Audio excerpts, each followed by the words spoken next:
Week 6 is here. We're well over a quarter of the way through the semester, and we're fast approaching mid-semester point.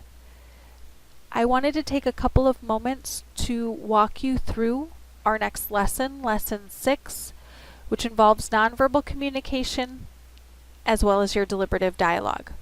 As you can see, the Week 6 calendar walks you through everything that you'll find in the lesson, so let's go ahead and get through that together. In Lesson 6, titled Nonverbal Communication and Your Deliberative Dialogue, I've provided you with a lesson overview along with the due date, so everything I'm essentially recording to you today can be found here in written format. Our competencies for this week's discussion focus on applying nonverbal skills, evaluating how perception affects communication, as well as evaluating how self-concept impacts communication. To start us off, I'm asking you to start with your deliberative dialogue. I've created a lecture PowerPoint that walks you through the process, so please take a couple of moments, view that PowerPoint, read through the guidelines. This packet here, the green background, gives you a brief overview.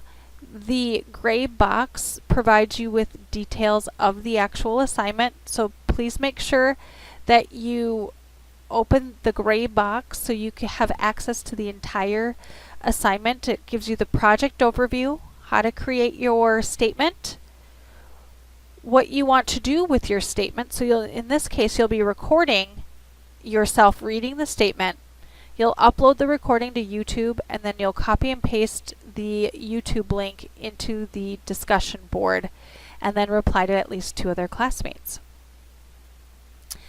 I've provided you with your responsibilities to participate in this particular discussion, as well as my responsibilities for facilitating. And then I've also provided you with the grading rubric. This deliberative dialogue is worth 40 points. 20 points will be focused on the statement that will include your stake, source, statement of position, and possible solution. Next, the next 20 points will focus on you recording your submission and submitting your recording, and then responding to at least 2 other classmates' posts. This rubric shows you the 40-point layout, so it's a 5, 4, 3, 2, 1 scale, and then the criteria underneath it. So please, again, take a couple of minutes to review that. I've provided you with an example statement that a student created in a previous course, so you can feel free to review that or view that example.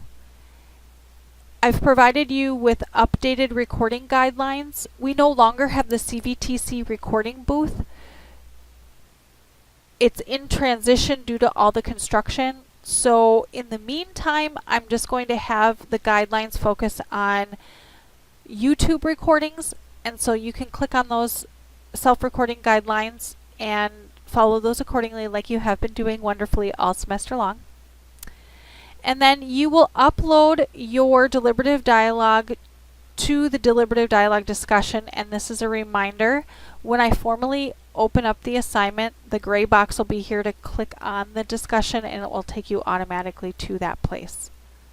Once you've completed that, you will then read Chapter 6, view the Chapter 6 PowerPoint, along with an additional learning tool. I have this PDF that talks about the definition of communication along with the types of communication. This PDF is going to be super helpful for the nonverbal observation report you will be doing in this lesson, but it will also be helpful for you when you're working on part 2 of your occupational interview project, which will focus on the paper and those nonverbal cues.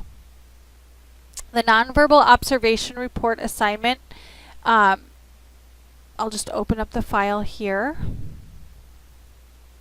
This is an overview of the directions. Just read through those and follow them step by step. You will be creating your own fresh Word document where you will be posting your analyzation. So on the Word document, I will be asking that you have your name, course name, section number, and date in the upper right-hand corner. Save the document to either your computer or your USB device, and then upload the document to the Dropbox titled Nonverbal Observation Report. Be sure to proofread. If you have more than 5 spelling and or grammatical errors, you will miss out on the points available for that. This assignment's worth 9 points. The rating scale is a simple present, not present. So if it's present, 1 point will be awarded. If it's not present, 0 points will be awarded. And then the scoring guide shows you the criteria, each criteria that's graded, totaling 9. Again, you'll submit that to the the Dropbox titled Nonverbal Observation Report. Here's the example of what a student has done in the past. I've also put reminders in this lesson because I want to remind you of when your occupational interview project will be due. It will be due on the 22nd, so it's fast approaching. So these prompts are just there to remind you, to help you get this completed successfully on time.